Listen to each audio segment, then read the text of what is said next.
Thanks, Tanya. Good afternoon, comrades. What a fantastic turnout today. You have done yourselves and your respective organisations proud. I'm very proud to be here today as well.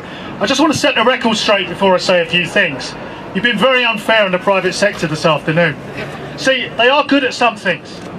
I watched one of those secure vans moving money between the van and an ATM on the way across. They moved that money without any nonsense, they moved it securely, and they moved it efficiently. Just like they do the tax they don't pay when they move it to the Cayman Islands and the Seychelles and places like that.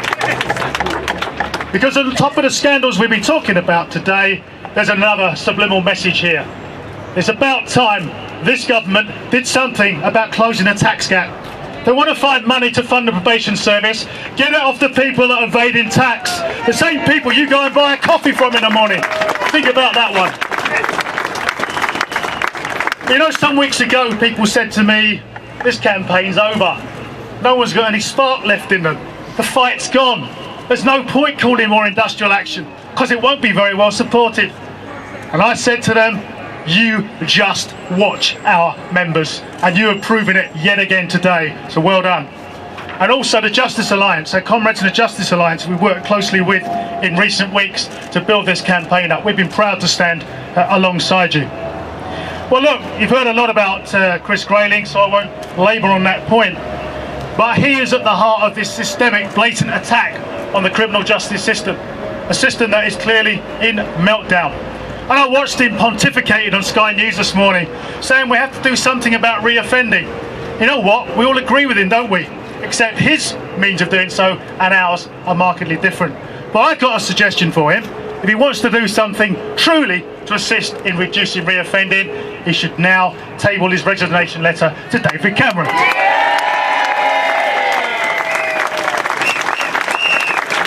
But this guy's performance is a bit like King Midas in reverse.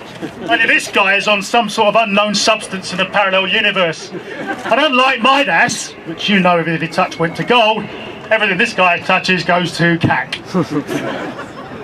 So we're together with the Justice Alliance. And as I said a few weeks ago when I spoke at their rally here in this very spot, this is the start of coordinated action, not the finish. And for us in NAPO, it's the start of re-galvanising our campaign and refocusing now, because we've got another ballot to win pretty soon as well. And you out there have got some work to do just as much as we have at the centre. Because people will be saying, what's the point? But people will be watching this today, and you can go back and say, there's still fight left in this dog. And we have now got a campaign to win that ballot. And it's going to be very difficult, but we can do it with your help. And we'll make it very clear to this inept, divided government that we're not going to take this nonsense from them anymore. We will gain wider support from the public and politicians over there. And some of them want to wake up and get their backsides over here and listen to real people doing a real day's work, as opposed to what we're now seeing from some of them out there. And that's why we're carrying this campaign forward. And tomorrow I'll be visiting Leading Council with Tom Rendon, your national chair, and we'll be laying the instructions soon after that to start the process of judicial review in those areas where we can. Thing about me, people can slag me off on the blogs, that's cool, that's fine. When I say something, I mean it. We're going for judicial review, win, lose or draw. You'd expect it, and that's what we're going to do. Two messages before I leave you. One for the Lib Dems. Isn't it about time you got with the script, guys? You've been foisting, shoring up that bunch of degenerates over there for months. You've achieved absolutely nothing. You can't even take Nigel Farage on and come out looking good.